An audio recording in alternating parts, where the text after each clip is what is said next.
नमस्कार. भाग्योदय ज्योतिष कुंडली मंथन यांच्या ग्रुप तर्फे प्रति प्रत्येक आठवड्याला गुरुवारी व्याख्यान आयोजित केलेलं असतं. आज या व्याख्यानामध्ये माळा गुंफण्यासाठी डॉक्टर सौ सुत्रावेताई उपस्थित झालेले आहेत. सुत्रावेताईंची ओळख सर्वांना माहितीच आहे. सुत्रावेताईचं आता एक नवीनच पुस्तक त्यांनी पब्लिश केलेलंच आहे. त्यामुळं कुंडली पारंपरिक कुंडली या विषयावर सुत्रावेताईंचा अभ्यास किती दांडगा आहे या सर्वांना परिचित आहे. आज काही कारणास्तव भरत नाबरे असतात आजारी असल्या कारणाने त्यांचं व्याख्यान नाही झालं. ते व्याख्यान आपण पुढे घेऊच. पण आज सुत्रावेताई काही विशेष गोष्टी वास्तूबद्दलच्या आणि वास्तूबद्दलची माहिती याचे व्याख्यान घेणार आहेत. या ग्रुप तर्फे मी सुत्रावेताईंचं स्वागत करतो. सुत्रावेताई, तुम्ही व्याख्यान सुरू करा. सगळ्यांना नमस्कार. कुंडली मंथन आणि भाग्योदय ज्योतिष यांच्यातर्फे विविध व्याख्यानमाला आपण घेतच असतो. तर आज काही कारणांती बरच सर आलेले नाहीत, तर त्याऐवजी वास्तूविषयी काही वेगळे विचार आपण ऐकणार आहोत. तर मानवी जीवन जगताना धर्म, अर्थ, मोक्ष, काम या ठराविक चाकोरीतून प्रत्येकाला जावे लागते.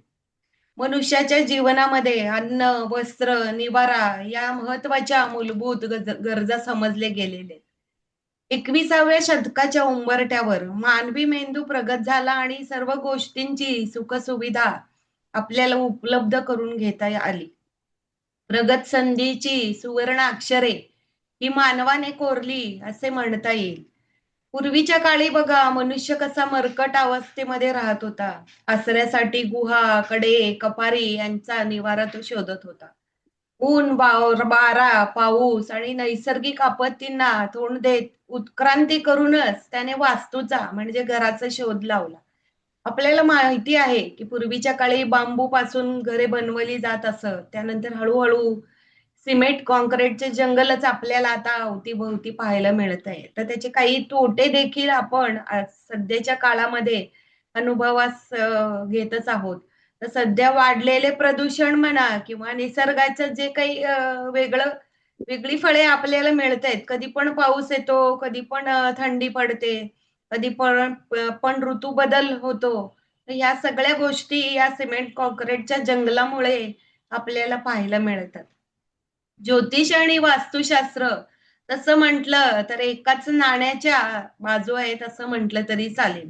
कारण काय तर ह्या गोष्टी आपलं पंचमहाभूतात्मक शरीर हे पंचमहाभूतांवर बेस म्हणजे बेस तोच आहे. आपले ग्रह देखील पंचमहाभूतांवर अवलंबून आहेत. तर त्यानुसारच वास्तुशास्त्र देखील पंचमहाभूतांवर अवलंबून आहे. तर त्याचं अनन्यसाधारण महत्व हे आपल्याला पाहायला मिळतं. तर ते पंचमहाभूतावर कसं अवलंबून आहे तर ते आपण आज पाहूया. तर इथे ब्रह्मा, विष्णू आणि महेश हे पृथ्वीचे निर्माते, पालन करणारे आणि नाश करणारे देवता आहेत हे आपल्याला माहिती आहे.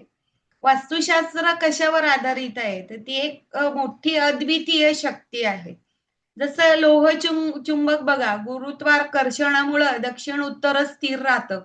त्यावरून वास्तुशास्त्र हे एक शास्त्र आहे असं उदाहरण आपण आपल्याला प्रत्येकाला देता आलं पाहिजे. तर पुराण काळामध्ये देखील सध्या आग्र्याचा ताजमहाल, इजिप्तचे पिरॅमिड हे सर्व अशक्य गोष्टीच म्हणता येईल. तर एवढंच काय, देवादिकांना देखील वास्तूनुसारच आपली नगरी वसवली होती. विश्वकर्मा हे देवांचे वास्तुकर्ते होते. भगवान श्रीकृष्णांची द्वारका नगरी ही त्यांनी वसवली होती. तर याचं सविस्तर वर्णन हे ऋग्वेद, स्कंद पुराण, सूर्यपुराण, रामायण, महाभारत यांच्यामध्ये आपल्याला पाहायला मिळते. प्राचीन काळात 18 वास्तूचे शिल्पकार होऊन गेले. त्या कोणते आहेत तर भृगु आहेत, विश्वकर्मा आहेत, नग्नजित आहेत, ब्रह्मा, शौनक, अनिरुद्ध, अत्री ऋषी, विशालाक्ष, कुमार गर्ग, शुक्राचार्य, वसिष्ठ, नारद, पुरंदर, नंदीश आणि वासुदेव, बृहस्पती अशी त्यांची नावे आहेत. हे सर्व वास्तुशिल्पकार होऊन गेलेले आहेत आणि या वास्तू रचण्यासाठी त्यांचं योगदान हे महत्वाचं आहे. तर महाभारतातील किंवा रामायण काळातील राजवाडे आपण बघतो, इंद्रप्रस्थ वास्तू विशेषतः, तर किती व्यवस्थित असं रचना त्याची केली होती.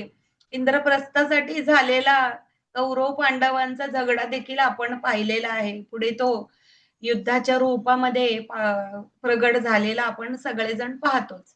वास्तुशास्त्राचे दर्शन असेच घडताना दिसते. तर कित्येक मंदिरे आहेत, महाले आहेत. याची निर्मिती मागे देखील काही ज्ञान आहे, तंत्रज्ञान आहे, शिल्प आहे. ही वास्तुशास्त्राची देणगीच असं म्हटलं गेलं तरी चालेल. तर वास्तुशास्त्र आणि पंचमहाभूतात्मक नश्वर शरीर हे 5 तत्वांनी बनलेलं आहे. पृथ्वी, आप, तेज, वायू, आकाश ही 5 तत्वे आपल्याला माहिती आहेत, जी आपल्या शरीरामध्ये देखील असतात. आपलं मृत्यू, शरीराचा ज्या वेळेला मृत्यू होतो, तर त्यावेळेला ही तत्वे सोडून जातात, पंचतत्वात ती विलीन होतात. त्याचप्रमाणे वास्तुनिर्मितीच्या दृष्टीने देखील वास्तुविज्ञान हे पंचतत्वावर कार्यरहित झालेलं आपल्याला पाहायला मिळेल. तर भौगोलिक दृष्ट्या आता ते कसं बघा, भौगोलिक दृष्ट्या 4 दिशा आहेत, 4 उपदिशा आहेत आणि त्यांना गृहस्वामी आहेत. वास्तू नियमानुसार वास्तूत विशेषतः चांगला प्रकाश, हवा यांचं आगमन हे महत्वाचं असतं. म्हणून पूर्व दिशेचा मालक कोण आहे? तर सूर्य आहे आणि इंद्र देखील असतो. पश्चिम दिशेचा मालक कोण असतो? तर तो वरुण असतो. दक्षिण दिशेचा मालक कोण असतो? तर तो यम असतो आणि उत्तर दिशेचा मालक हा कुबेर असतो. हे आपल्या ज्योतिषशास्त्रानुसार ठरलेलं आहे. या दिशांचे मालक कोण आहेत? तर तिथे पूर्व दिशेचा सूर्य, पश्चिम दिशेचा शनी, दक्षिण दिशेचा हा मंगळ आहे आणि उत्तर दिशेचा हा बुध असतो. तर मध्यभागी हे ब्रह्मतत्व असते. ह्या पंचमहाभूतावरच सर्व वास्तुशास्त्र आधारित आहेत. हे ग्रह देखील आपल्या पत्रिकेमध्ये काही ना काही कारणांती आलेले असतात. तर आग्नेय आणि नैऋत्य, ईशान्य, वायव्य या दिशा देखील आहेत, ज्या या 4 महत्वाच्या दिशा, त्यांच्या या उपदिशा असं समजलं गेलेलं आहे. आता आपण सविस्तर या दिशांची वास्तुशास्त्रानुसार कशी माहिती आहे ती आपण पाहूया. तर इथे पूर्व दिशाचा विचार आपण पहिल्यांदा करूयात. पूर्व दिशा म्हणजे काय? तर सूर्य. उगवलेला सूर्य आपण पाहतो. सूर्य आपल्याला एनर्जी देत असतो. त्याच्यापासून अन्नाची निर्मिती होते. सूर्य हा आपल्या जीवनामध्ये अत्यंत महत्वाचा घटक आहे, की सूर्याशिवाय या सूर्यामुळेच दिवस-रात्र होताना दिसतात, ऋतू होताना दिसतात. त्यामुळे सूर्याचं अस्तित्व हे महत्वाचं आहे. पूर्व दिशा सूर्याखेरीज इंद्राच्या अंमलाखाली देखील येते. त्याचबरोबर ह्या दोघांच्या बरोबर इतर 9 देवता देखील असतात, ज्या या पूर्व दिशेची मालकी जे काही मालक आहेत इंद्र आणि सूर्य त्यांना मदत करणारे आहेत. तर हे पूर्व दिशेचं नातं आकाश तत्वाशी आहे. म्हणून सूर्य आणि अग्नी इथे अग्नीचं अस्तित्व आपल्याला इथे पाहायला मिळतं. पूर्व दिशेला रवी ग्रहाचा अंमल असतो हे आपल्या सर्वांना माहिती आहे. पूर्वाभिमुख वास्तू ज्यावेळेला असते, तर त्यावेळेला सूर्यकिरण डायरेक्ट घरामध्ये येतात आणि वातावरणातील सूक्ष्म जीवजंतूंचा नायनाट करतात. म्हणून पूर्व दिशा ही उत्कर्षाची दिशा असं आपण समजतो.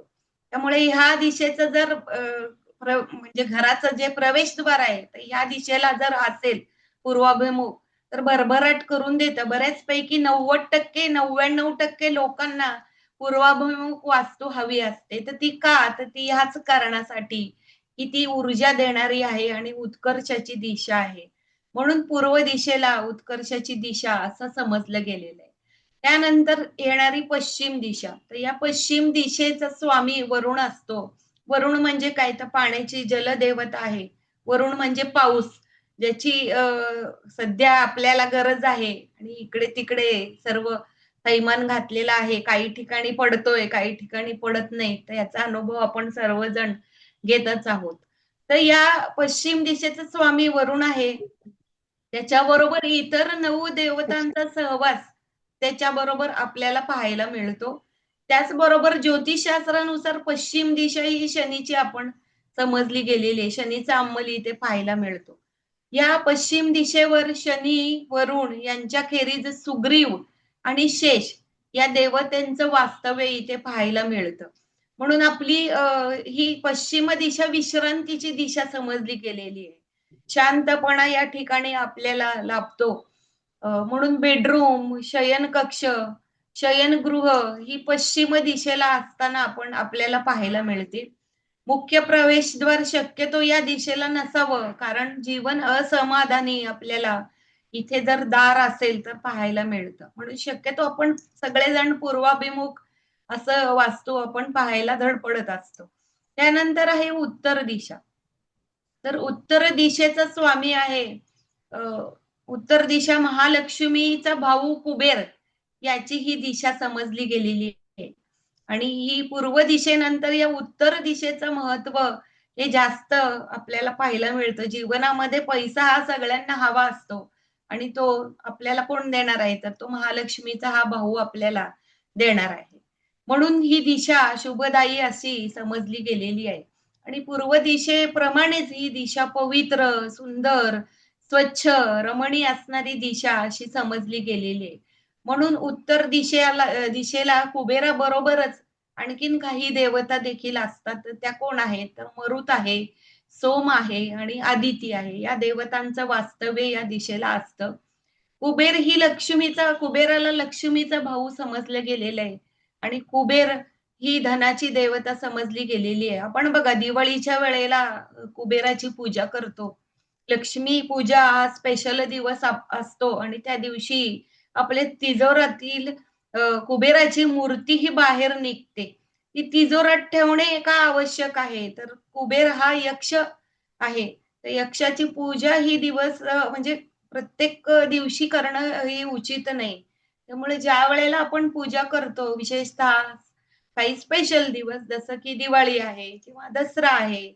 ज्या वेळेला आपल्याला धनाची पूजा करायची आहे, तर त्यावेळेला ती कुबेराची मूर्ती काढून आपण बाहेर ठेवून त्याची पूजा ही करतो.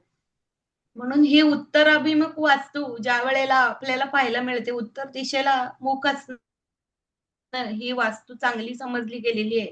कारण काय ते कुबेर ही देवता धनाची आहे. त्यामुळे ज्यावेळेला उत्तराभिमुख वास्तू असते, तर तिथे आपल्याला धनाची भरभराटी नक्कीच होताना दिसते. त्याचबरोबर कुबेराबरोबर इतर 7 देवता देखील असतात, जे धनाकर्षणासाठी महत्त्वाची भूमिका ही बजावत असतात. ही बुधाची दिशा, उत्तर दिशा ही बुधाची दिशा येताना दिसते. तर ज्योतिषशास्त्रानुसार या दिशेचा स्वामी बुध आहे आणि बुधाला आपण छोटा फटाका आणि मोठा धमाका असं म्हणतो. बुध म्हणजे काय? तर बुद्धिमत्ता आहे. बुध हा महत्वाचा आहे. लक्ष्मी ज्या वेळेला स्थिर राहणार आहे, ज्या वेळेला आपण तिचा पती विष्णू याची उपासना ज्या वेळेला करू, त्याच वेळेला ही लक्ष्मी आपल्याला स्थिर राहताना दिसते. कारण ती आपल्या पतीसोबतच स्थिर राहणार आहे. म्हणून अ, धनप्राप्तीसाठी लक्ष्मीची उपासना ही महत्वाची आहेच. त्याच्याबरोबर या बुधासाठी विष्णू या देवतेची उपासना देखील ही प्रत्येकाने करावी, की जेणेकरून जी मिळणारी संपत्ती आहे, ती आपल्याला नक्कीच चांगले लाभ देणारी आहे. बुध हा ग्रह कसा आहे? तर तो चतुर आहे, चंचल आहे, व्यवहारी आहे, व्यापारी स्वभावाचा आहे.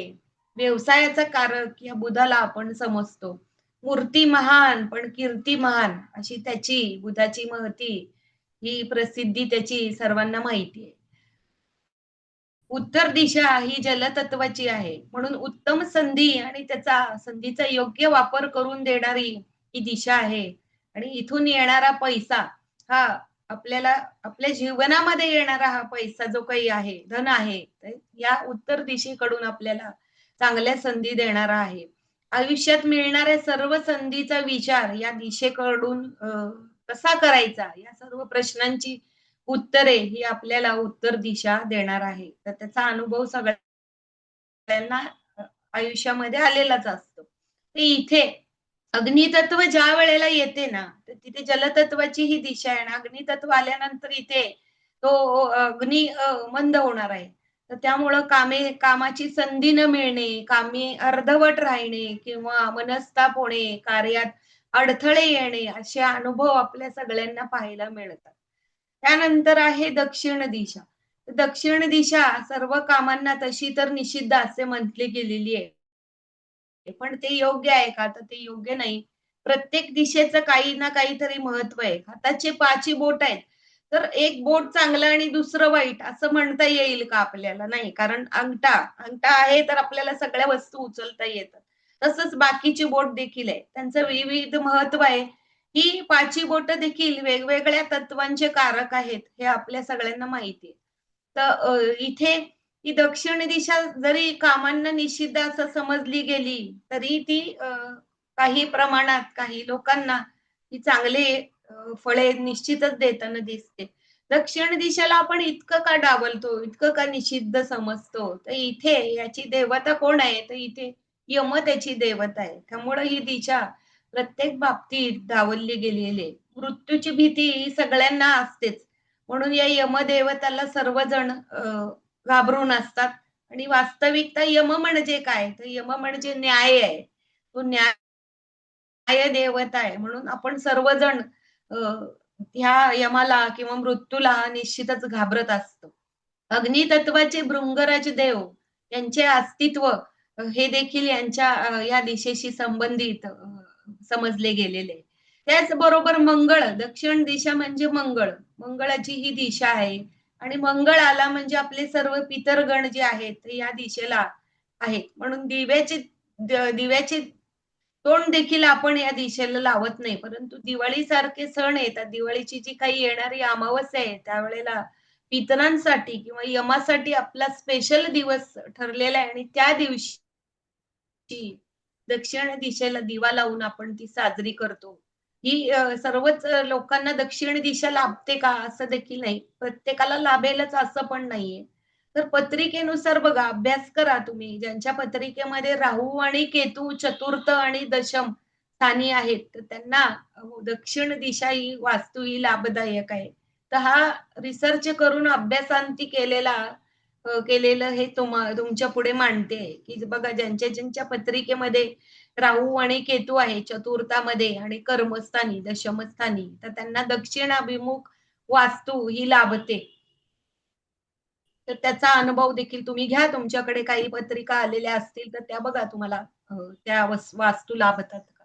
त्यानंतर पुणे शहरामध्ये आपण बरेच लोकं राहतो. पुणे शहरामध्ये लक्ष्मी रोडवरचे दुकानं बघा, ते सर्व दुकानं दक्षिणाभिमुख आहेत. तर ती दुकानं चांगली चालतात. तर त्यामध्ये सराफ बाजार आहे तिथे, सौंदर्य प्रसाधनांची दुकाने आहेत, टायर व्यवसाय आहे. असे जे काही व्यवसाय आहेत, तर ते व्यवसाय या दक्षिण दिशेला नक्कीच भरभराट करून देणार आहे. त्यामुळं दक्षिण दिशा अशुभ आहे ही प्रत्येक वेळेला ही गोष्ट योग्य नाहीये. तर दक्षिण दिशेला बेडरूम असणे हे उत्तम समजले जाते.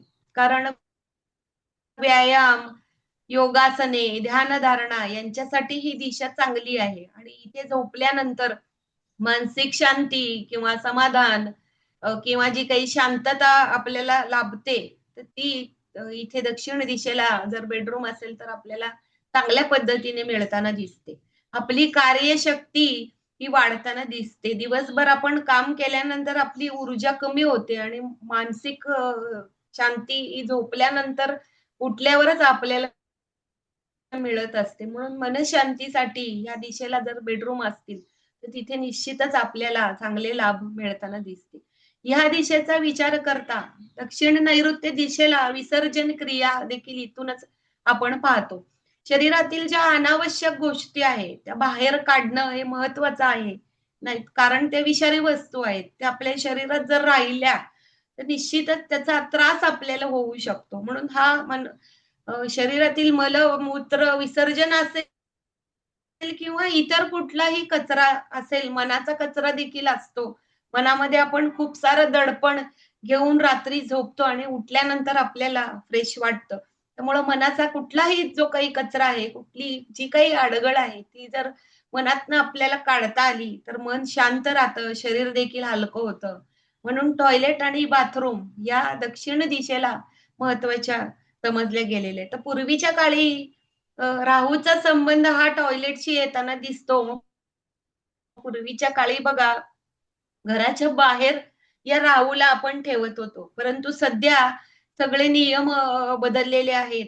आपल्याला त्या राहूचा त्रास कमी व्हावा किंवा उत्सर्जन जे काही आहे ते शरीराच्या बाहेरच्या बाहेर टाकून आपण घरामध्ये प्रवेश करावा. तर असं सगळं होतं. परंतु सध्याच्या काळात, सध्याच्या फ्लॅट सिस्टममध्ये आपण बाथरूम हे घरामध्ये आणतो आणि काही ना काहीतरी त्रास हे आपल्याला मानसिक म्हणा, या गोष्टी निश्चितच आपल्याला पाहायला मिळत आहेत. तर ते याच कारणासाठी. त्यानंतर आहे आग्नेय दिशा. आग्नेय दिशा पूर्व आणि दक्षिण यांच्यामध्ये असणारी ही आग्नेय दिशा. आग्नेय दिशेचं ची देवता आहे अग्नी. म्हणून वास्तुपुरुष हा दरवेळेला आपण आग्नेय दिशेला त्याचा निक्षेप करताना दिसतो. तर बघा अग्नीच्या कोपऱ्यामध्ये स्वयंपाकघर असावे असा हा नियम लिखित नियम आहे. आग्नेय दिशेला जर स्वयंपाकघर असला तिथे रोज अग्नी 2 टाईम, 3 टाईम जो काही आहे, जो अग्नी प्रज्वलित झाला, तर तो निश्चितच आपल्याला चांगले लाभ देतो. आपल्या शरीरात देखील ऊर्जा या अन्नातूनच मिळत असते. जी अग्नी तत्वाची ऊर्जा आहे, जी आपल्या शरीराचे पोषण धारण करणार आहे. तर त्यासाठी आग्नेय दिशा ही महत्वाची आहे आणि तिथे जर स्वयंपाकघर असेल, तर निश्चितच आपल्याला त्या अग्नीची आवश्यक ऊर्जा आपल्याला मिळणार आहे. म्हणून जर आग्नेय कोपऱ्यामध्ये जर किचन नसेल ना, तर बऱ्याच वेळेला घरात कोण राहतं? तर घरात स्त्रिया या 24 तास आपल्याला पाहायला मिळतात. तर सर्वात प्रथम त्रास कोणाला होतो? तर त्या किचनमध्ये वावरत असणाऱ्या त्या स्त्रियांना जास्त करून त्रास आपल्याला पाहायला मिळतो. आग्नेय कोपऱ्यामध्ये काही लोक बिल्डर लोक हे पाण्याचं सिंक देखील ठेवताना दिसतात. तर त्यावेळेला त्यांचा अग्नी विझलेला पाहायला मिळतो. तर अशा स्त्रिया नेहमी चिड करताना दिसतात. स्त्रियांच्या शरीरात 2 प्रकारचे अग्नी असतात. एक जठरामध्ये असतो आणि दुसरा गर्भाशयामध्ये असतो. हे दोन्ही अग्नी खराब झाले, तर मानसिक स्थिती ही निश्चितच बिघडताना दिसते. त्यामुळे थोडीशी चिड म्हणा किंवा हार्मोनल असंतुलन म्हणा, तर या गोष्टी स्त्रियांमध्ये आपल्याला पाहायला मिळतात. तर विशेषत्वाने ज्यावेळेला अशा केसेस येतील, तर त्यावेळेला त्यांचं किचन कुठे आहे याचा पहिल्यांदा आपण तपास करणं आवश्यक आहे. तर तिथे त्या कोपऱ्यामध्ये सिंक येताना दिसतं, बेसिन येताना दिसतं. तर अशा वेळेला आपण काय करतो? तोडफोडीचे नियम हे प्रत्येक वेळेला लागू करता येत नाहीत किंवा त्या कोपऱ्यातून सिंक बदलणं हे शक्य नसतं काही वेळेला. कारण पाण्याची लाईन ही खालून आलेली असते. तर ती आपल्यासाठी तो बिल्डर दुसरीकडे देणारा नसतो. तर त्यावेळेला काय करू शकतो आपण? तर 24 तास तुपाचा दिवा जर आपण किचनमध्ये काम करत असताना तेवत ठेवला, तर निश्चितच तो अग्नी चांगली फळे आपल्याला द्यायला लागेल आणि स्त्रियांना आरोग्याचे त्रास हे कमी व्हायला लागतील. फक्त आपण ज्या वेळेला किचनमध्ये काम करतो, म्हणजे दिवसभरात आपण तुपाचा दिवा हा चालू ठेवू शकतो. रात्री आपण तिथे नसतो त्यामुळे तो नसेल तरी चालेल. पण रात्रीसाठी आणखीन एक गोष्ट आपण करू शकतो. तर तिथे लाल कलरचा दिवा लावला असता, तो सिंकचा जो दोष आहे, आग्नेय दिशेचा जो दोष आहे, तर तो निश्चितच कमी होताना दिसतो. तर त्यावेळेला बऱ्याच अशुभ गोष्टी आहेत, ज्या अनावश्यक आहेत, त्या निश्चितच बाहेर फेकल्या जातात. तर त्याचा प्रतिबंध आपल्याला हा निश्चितच हे उपाय केल्यानंतर करता येताना दिसतो. त्याचबरोबर आग्नेय दिशेला जर दरवाजा असेल, तर बऱ्याच वेळेला बघा आग्नेय दिशेला दरवाजा असतो. एकतर तो ईशान्येला असतो. पूर्वेची एंट्री असते. एकतर ईशान्येला असतो किंवा आग्नेयेला आपल्याला दरवाजा असलेलं पाहायला मिळतं. तर त्यावेळेला तिथे पण आपल्याला काही बदल करता येत नाही. कारण बिल्डरने त्या गोष्टी दिलेल्या असतात आणि प्रत्येक वेळेला वास्तू मध्ये आपल्याला मनासारखी गोष्ट मिळेल सगळे त्या ठिकाणी हे देखील सध्याच्या काळात अशक्य आहे. तर त्यावेळेला आग्नेय दिशेला ज्यावेळेला दरवाजा असेल, तर तिथे विनाकारण कटकटी निर्माण होतात.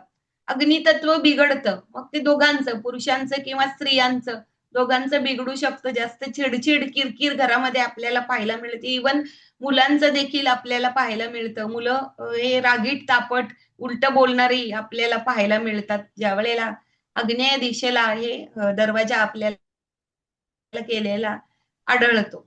आणि ही अग्नी तत्वाची दिशा आहे. त्यामुळे किचन, स्वयंपाकघर यासाठी ही दिशा महत्वाची आहे. घरात येणारा पैसा आणि त्यामुळे येणारी सुरक्षितता देखील या आग्नेय दिशेवरून आपल्याला समजते. दक्षिण दिशा ही सुद्धा अग्नितत्वाची दिशा आहे. त्यामुळे इथे हॉल किंवा बेडरूम यासाठी ही दिशा उत्तर दिशा योग्य अशी समजली गेलेली आहे. तर व्यक्तीचे सामर्थ्य या उत्तर दिशेवरून आपल्याला समजते. म्हणून एखाद्या व्यक्तीमागे असणारा त्याचा आत्मविश्वास हा देखील आपल्याला या दिशेमधून समजत असतो. त्यानंतर नैऋत्य दिशा आहे. तर दक्षिण आणि पश्चिम कोपऱ्यातली ही जी दिशा असते, तर ती नैऋत्य दिशा असते.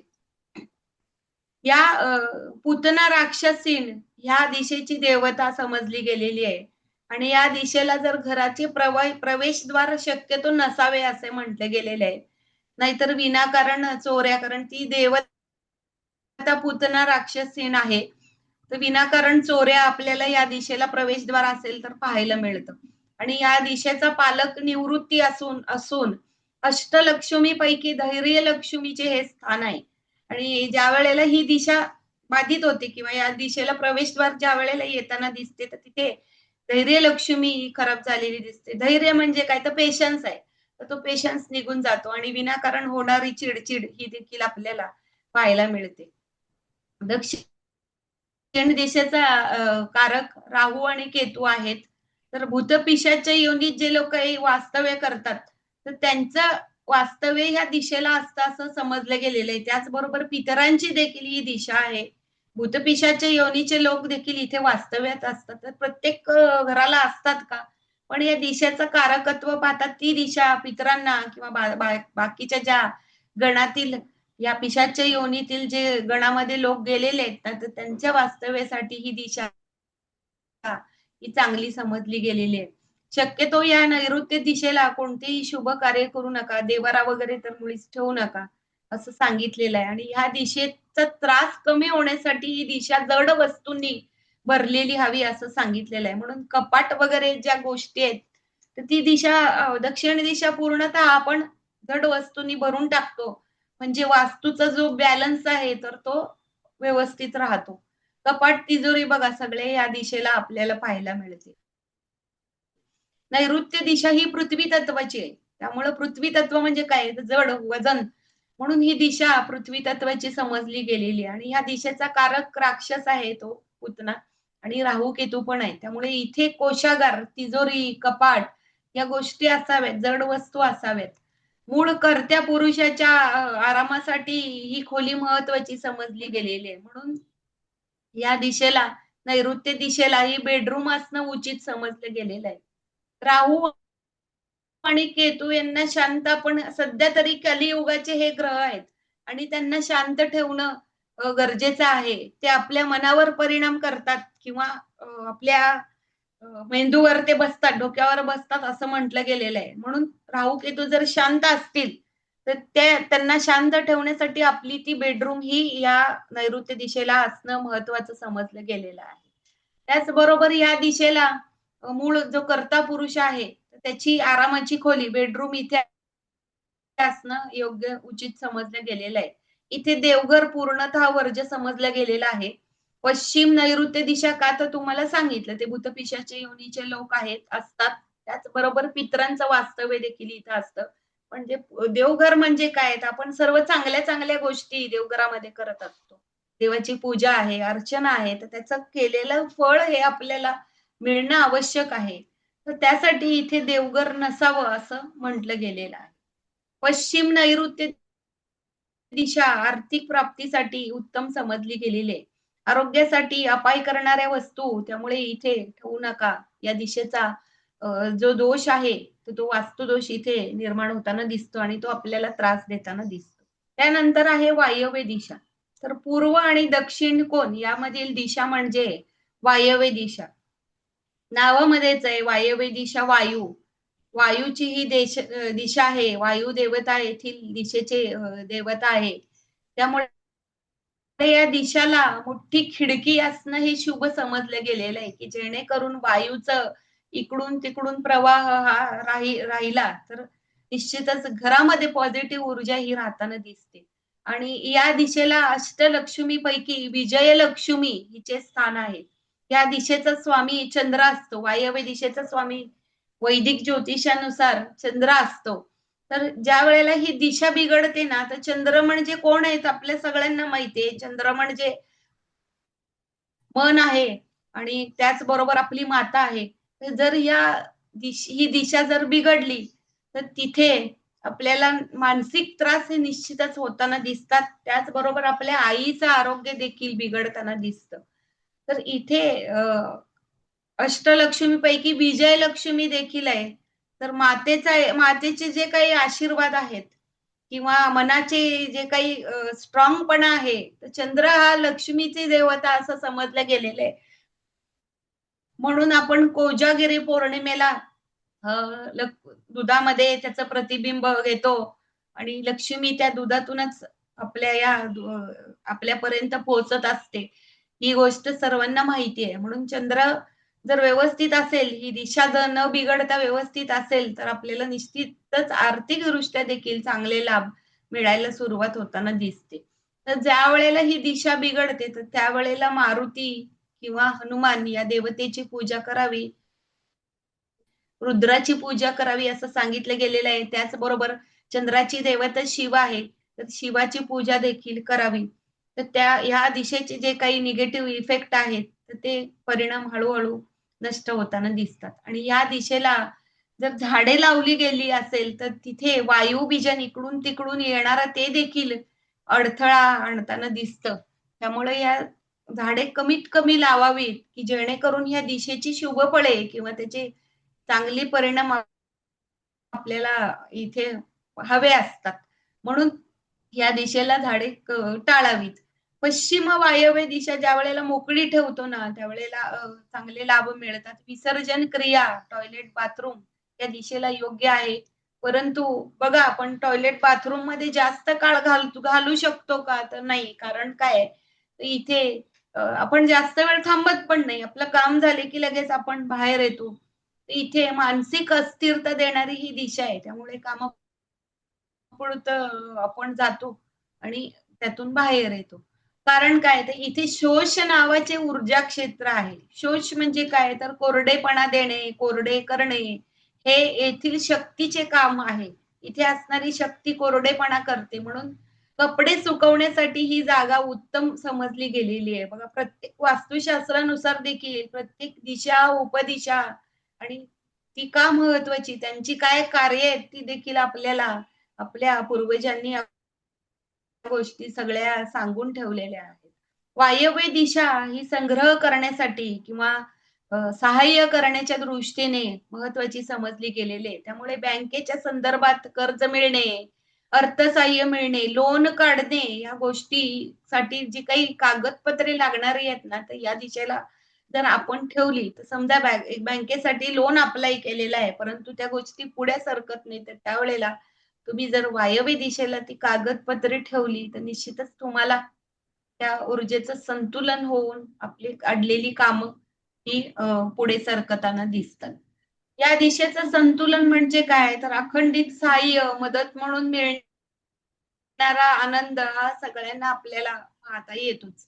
त्याचबरोबर उत्तर वायव्य दिशा हे प्रेमाचे प्रतीक देखील समजले गेलेले आहे. या दिशेला अट्रॅक्शन दिशा असं म्हटलं गेलेलं आहे. त्यामुळे नवविवाहित दाम्पत्य यांच्यासाठी बेडरूम किंवा उपवर मुलींना झोपण्यासाठी ही दिशा योग्य समजली गेलेली आहे. परंतु शाळा कॉलेजमध्ये जाणारे मुले किंवा विद्यार्थी जे काही आहेत, अभ्यास करणारे आहेत, तर त्यांना ही ही दिशा योग्य नाही म्हणून त्यांना शक्यतो या दिशेला झोकून देऊ नये. तर ह्या दिशेला फक्त नवविवाहित दाम्पत्य, घरचा मेन कर्ता पुरुष देखील नाही. मुलासाठी ती रूम योग्य आहे. उपवर मुलींना पण देखील ही रूम योग्य आहे. परंतु अभ्यास करणाऱ्या लोकांना ही दिशा योग्य नाही. कारण ती अट्रॅक्शन दिशा समजली गेलेली आहे. त्यामुळं आणि वायव्य म्हणजे चंद्राची दिशा. तर तिथे अभ्यास करण्यासाठी त्यांचं मन देखील लागणार नाहीये. चंचलता येणार आहे. व्यवस्थित अभ्यास देखील होणार नाहीये. तर अभ्यासाचा विचार करता पूर्व दिशा किंवा ईशान्य दिशा अभ्यासासाठी विद्यार्थ्यांना महत्वाची समजली गेलेली आहे. तर आता आली महत्वाची दिशा, ईशान्य दिशा. पूर्व आणि उत्तर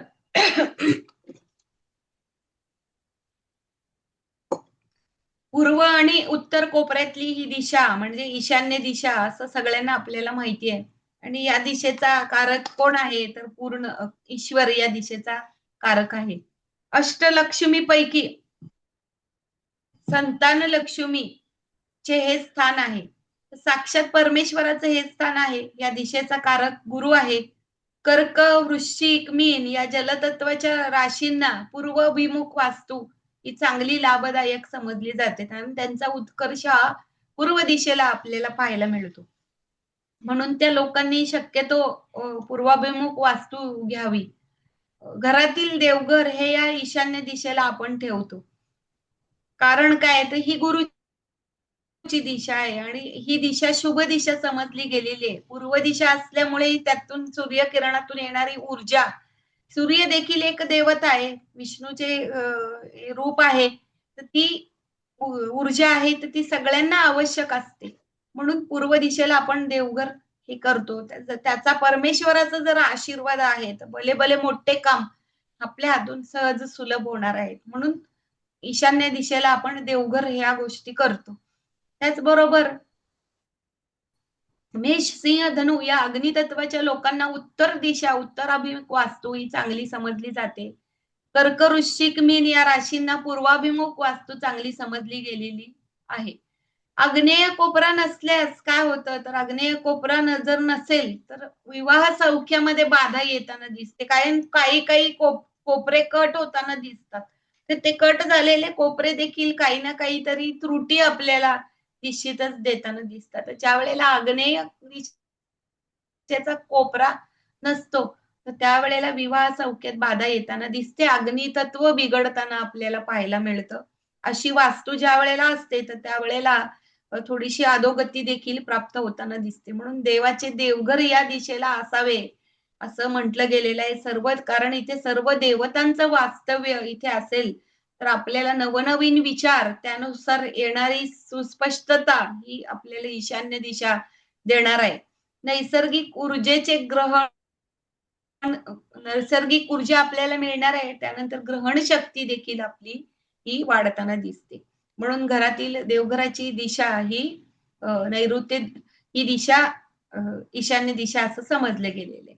ज्या वेळेला नैऋत्य दिशेला देवघर येतं किंवा घरातील देवघरांना नैऋत्य दिशा ही चांगली का समजली गेलेली नाही तर तिथे ईशान्यच का घ्यावी तर इथे गुरुचा अंमल आपल्याला पाहायला मिळतो आणि मनाची शांतता इथे लाभते. आपण केलेली जी उपासना, ध्यानधारणा आहे, तर त्याचे उचित फळ आपल्याला मिळतं. त्यातून मिळणारी जी काही पॉझिटिव्ह ऊर्जा आहे, ती जी दिवसभराच्या कामासाठी महत्वाची असते, तर ती आपल्याला इथून मिळणार आहे. त्यामुळं देवघर हे ईशान्य दिशेलाच शक्यतो असावे.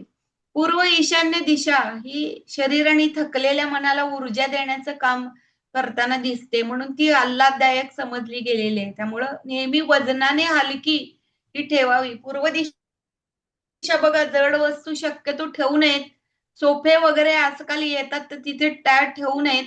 जड वस्तू कधी पण पूर्व टाळावी, उत्तर दिशा टाळावी. दक्षिण दिशेला या जड वस्तू ठेवलेल्या चालतात. पश्चिम दिशेला त्यानंतर या जड वस्तू ठेवलेल्या चालतात.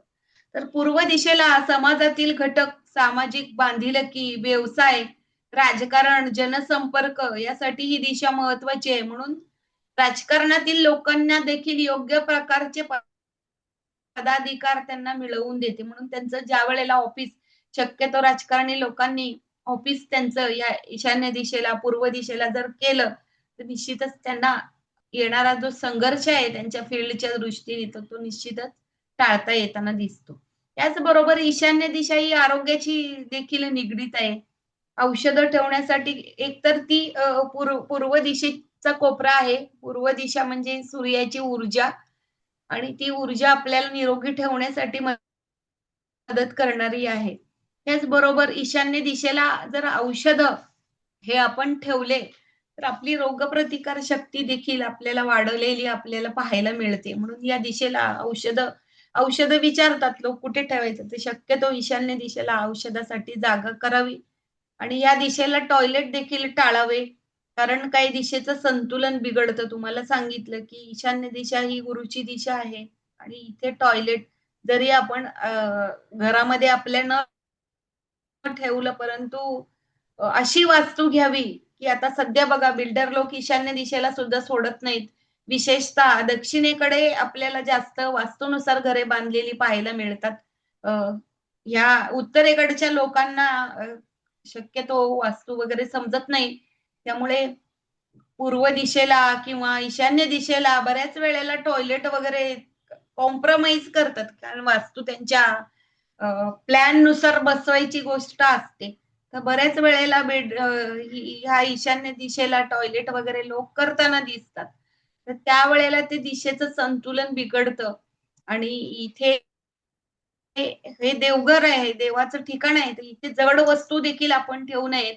जड वस्तू जर देवाच्या डोक्यावर तुम्ही जर ओझं ठेवलं, तर तुमच्या डोक्यावर नक्कीच ओझं आलेलं तुम्हाला पाहायला मिळणार आहे. वारंवार आजारही येणार आहेत. वारंवार वादविवाद होणार आहेत. आर्थिकदृष्ट्या देखील नुकसान होणार आहे. आणि विशेषतः इथे ज्यावेळेला टॉयलेट वगैरे गोष्टी येतात, तर ते दिशेचं संतुलन बिघडतं. आरोग्याचे त्रास पाहायला मिळतात आणि बऱ्याच प्रमाणामध्ये मृत्यू देखील झालेले अनाकलित आजार जसे कॅन्सर सारखे जे काही आजार आहेत, जे येतात आणि आपल्याला ते घेऊनच जातात. तर बरं 3 पिढ्यांचे कॅन्सर 3 पिढ्यांची गोष्ट देखील सिद्ध झालेली आहे. घरामध्ये आजोबाला कॅन्सर, वडिलांना कॅन्सर, मुलांना कॅन्सर. तर तिथे बघा त्यांची ईशान्य दिशा बिघडलेली असा अभ्यास आहे. ईशान्य दिशेवर त्यांनी देवाच्या डोक्यावर जड वस्तू ठेवलेल्या आहेत किंवा तिथे देवघर नाहीये. तिथे टॉयलेट त्यांनी केलेलं आहे काही कारणांती. अ, ती दिशा त्यांनी बिघडवून घातलेली आहे. त्यामुळे आरोग्याचे किंवा न संपणारे आजार जे म्हणतो ना आपण, तर ते इथे आपल्या पाठीमागे इथे लागताना दिसतात. म्हणून पूर्व दिशा ही नेहमी खुली ठेवावी, हलकी ठेवावी. पूर्व आग्नेय दिशा ही जिथे आपण किचन ठेवतो, तर ही मंथन क्रियेशी संबंधित आहे. मंथन म्हणजे काय? तर घुसळणे. त्यामुळे इथे बेडरूम नसावी. इथे जर मंथन बेडरूम असेल ना, तर ते नवरा-बायकोंच्या नात्यामध्ये मंथन होईल. मग त्यांच्यामध्ये दुरावा होईल, वादविवाद वाढतील म्हणून या दिशेला बेडरूम नको असं म्हटलं गेलेलं आहे. त्याचबरोबर नैऋत्य कोपरा ज्यावेळेला नसतो ना, तर त्यावेळेला मानसिक स्वास्थ्य बिघडलेलं पाहायला मिळतं. नैऋत्य कोपऱ्याला बेडरूम ही अवश्य असावी, की जेणेकरून आपण आपला हा पंक्ती प्रपंच का मांडतो? तर पूर्ण स्थैर्य आयुष्यामध्ये असावं, वैवाहिक जीवनात स्थिरता असावी. तर त्यासाठी नैऋत्य कोपरा कधी पण कट झालेला नसावा, की रात्री 2 शब्द विचारांची देवाण-घेवाण पती-पत्नीची इथे होणार असते. तर जर इथे नैऋत्य कोपराच कट झालेला आहे, मग तिथे तिथे राहू-केतूच तुमचे कोपलेले आहेत, राहू-केतूच बिघडलेले आहेत. तर तुम्हाला ते शारीरिक, मानसिक स्वास्थ्य देतील का? तर ते नाही देणार. म्हणून नैऋत्य कोपरा हा शक्यतो कट झालेला घेऊ नये, जेव्हा वास्तू आपण घेतो. तर तिथे मानसिक आणि शारीरिक स्वास्थ्य देखील आपल्याला बिघडलेलं पाहायला मिळतं. वायव्य कोपरा ज्यावेळेला कट होतो ना, तर वायव्य म्हणजे वारा, वायू, त्यानंतर चंद्र, तर मनस्थिती चांगली राहत नाही. आईशी देखील वादविवाद होतात आणि मनस्थिती नेहमी भावनात्मक दुरावा हा इथे आपल्याला पाहायला मिळतो. कोर्ट कचेऱ्या प्रकरण मागे लागण्याची शक्यता असते. म्हणून वायव्य कोपरा नसलेले घर पण घेऊ नका. कारण वायव्य दिशा म्हणजे चंद्राशी संबंधित आहे. ते इथे चंद्र म्हणजे नुसतं मन नाहीये, नुसतं आई नाहीये, तर आपल्या शरीरामध्ये जे काही ग्रंथी आहेत, तर त्याचा कारक चंद्र आहे. लसात्मक ग्रंथी. चंद्र कुठे आहे? तर मनाबरोबरच सगळ्या शरीरामध्ये हार्मोनला तो फिरवणार आहे. चंद्र आणि शुक्र हे 2 ग्रह सगळीकडे हार्मोन एंडोक्राईन ग्रंथी ज्या आहेत, त्या सगळ्या शरीरामध्ये आपल्याला फिरवणार आहेत. तर त्या सगळ्या बिघडणार आहेत तुम्हाला. मग आरोग्याचे त्रास हे होणार आहेत. म्हणून वायव्य कोपरा शक्यतो न कटलेला असं घर आपण पाहणं आवश्यक आहे. कोर्ट कचेऱ्या देखील मागे लागू शकतात. न सुटणारे कोर्ट कचेरी प्रकरण हे आपल्याला मागे लागू शकतात. ईशान्य कोपरा कटलेलं देखील घर नसावं, कारण त्यावेळेला आयुष्य खडतर जातं. तर तिथे देवच नाहीये. ईशान्य कोपरा देवाचा आहे.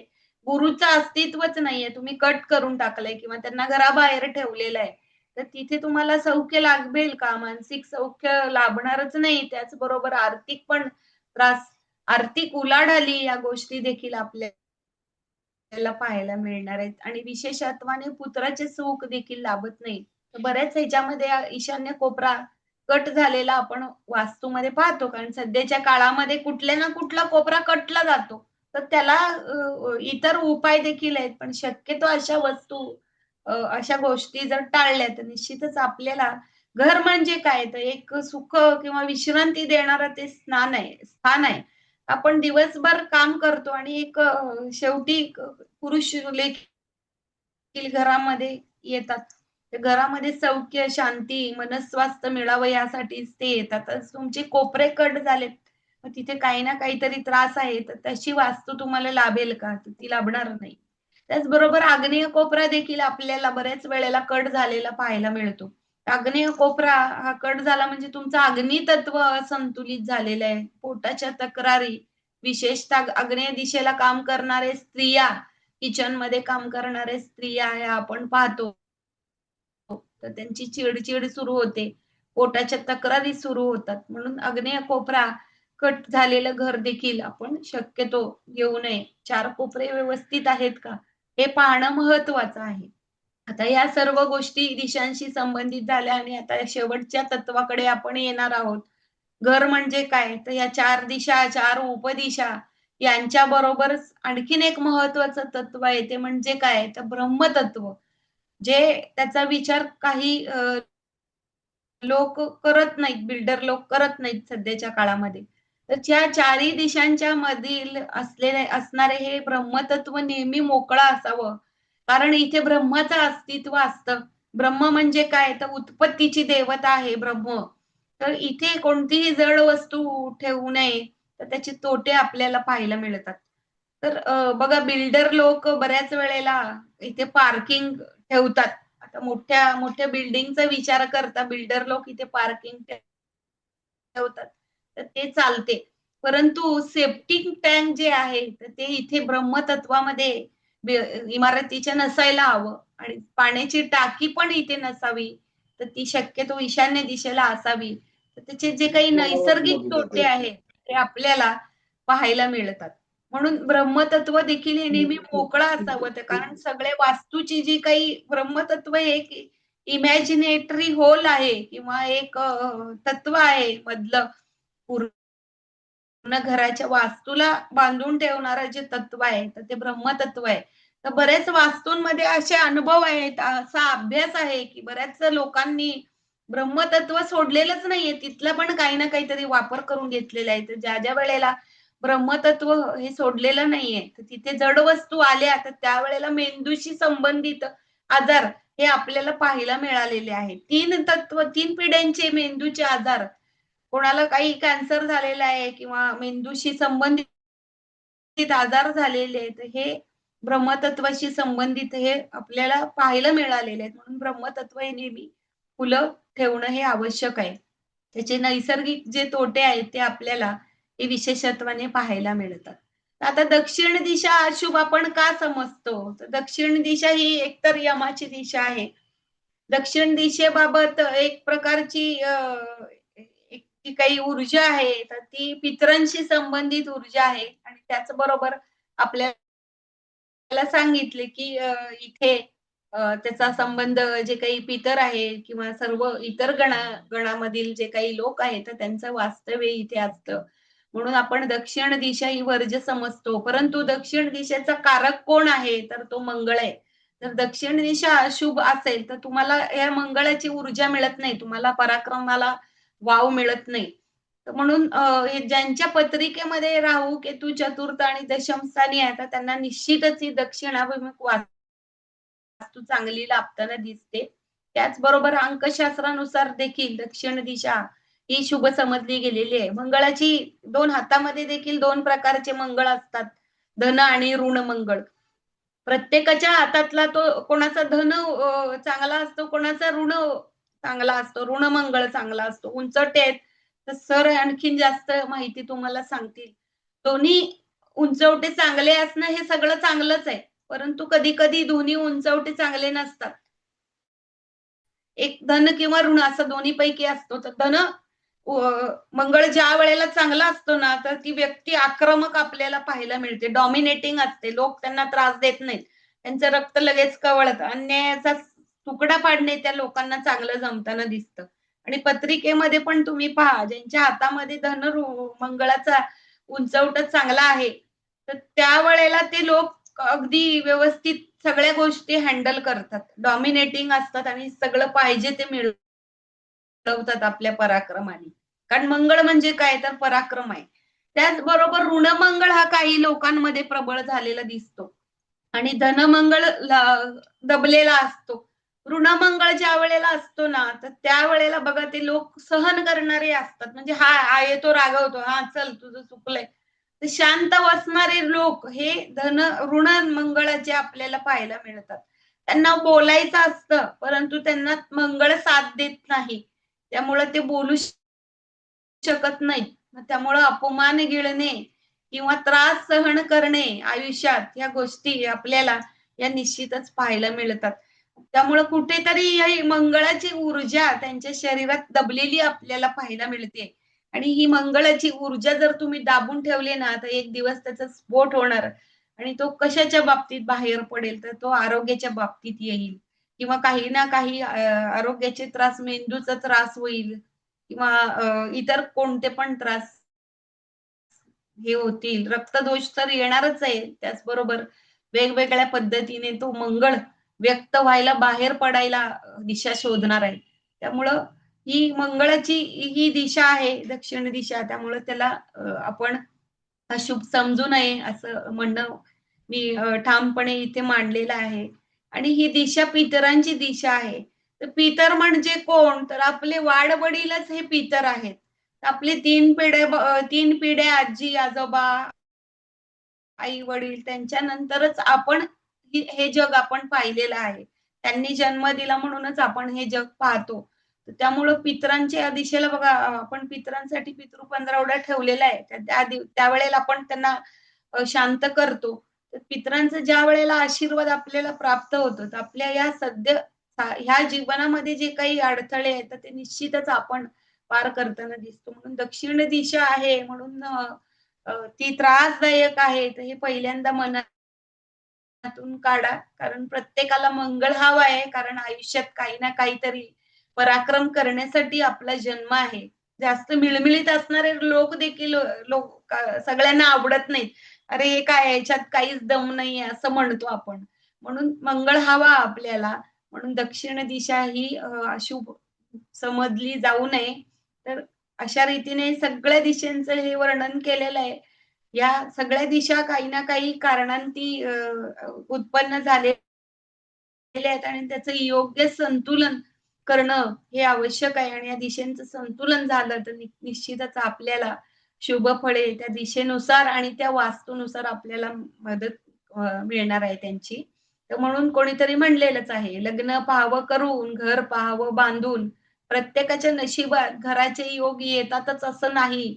काही ना काही कारणांती वास्तू होणं हे खूप मोठं लक्षण आहे आणि ज्यांच्या पत्रिकेमध्ये आणखीन एक तुम्हाला ठोकताळा सांगते, की ज्यांच्या पत्रिकेमध्ये मंगळ चांगला आहे, तर त्यांना वास्तूचे योग ही 100% येताना दिसतात. वास्तूचे योग जरी नाही आले, तरी वडिलोपार्जित प्रॉपर्टीनुसार जे काही घराचे योग आहेत, तर ते निश्चितच येताना दिसतात.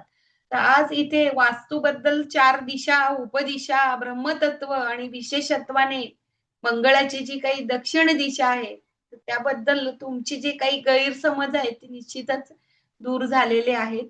याबाबत कोणाला काही प्रश्न असेल तर विचारा. 2-3 प्रश्नाच्या वर मी घेऊ नाही शकत, कारण वेळ पण झालेली आहे आणि मी एक वास्तू तज्ञ नाहीये. त्यामुळं जे काही बेसिक होतं, ज्या गोष्टी आपण वास्तू घेताना तपासतो, तर त्या मी तुमच्या पुढे मांडलेल्या आहेत. तर कोणाला काही शंका असेल तर विचारा. नमस्ते मॅडम. हां, नमस्कार विचारा.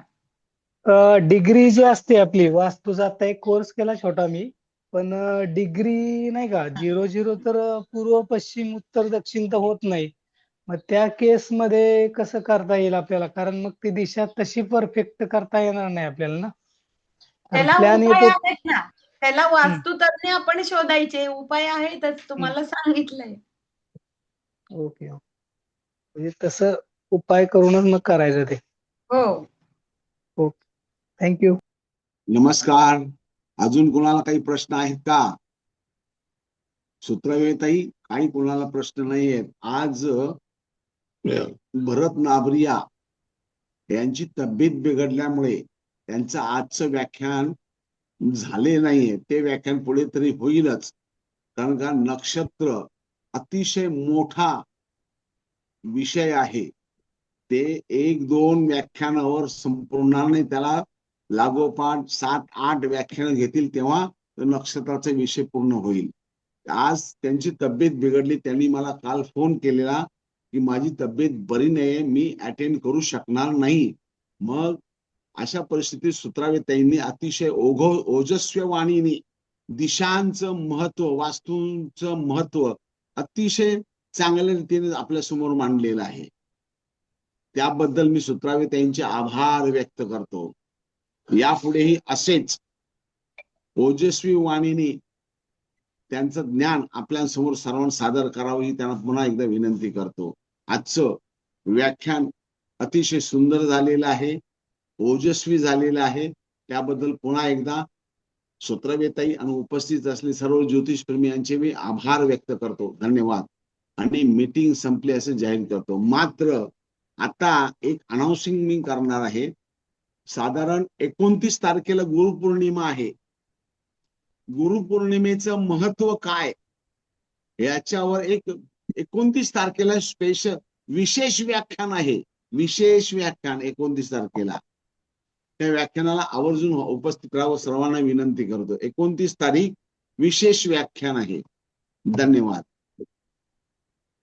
आणखीन एक विनंती सर्वांना की किरण पाटील ताई यांचं नक्षत्रावर कार्यशाळा कोणाला करायची आहे, बऱ्याच लोकांची मागणी होती, तर त्यांना कोणाला करायची आहे तर त्यांनी आमच्यापैकी कोणाला किंवा अक्षय यांना संपर्क केला तरी चालेल. म्हणजे ती या ग्रुपवर 28 त्याची जाहिरात 29 पाठवलेली आहे मॅडम. ग्रुपवर जाहिरात पाठवली हो त्याची. हो तेच परत ना. एकदा ती जाहिरात चालेल. ग्रुपवर पाठवा. ज्यांना हो. कोणाला नक्षत्राची किरण पाटील, सौ किरण कार्यशाळा पाटील यांची करायची आहे तर काही ती 3 ते 4 दिवसाची कार्यशाळा राहील आणि डिटेल नक्षत्राची माहिती तुम्हाला मिळणार आहे. तर तुम्ही संपर्क करावा यासाठी. आभारी आहे. धन्यवाद. धन्यवाद सर. आजची मीटिंग आपण संपली असं सगळ्यांना जाहीर करूया.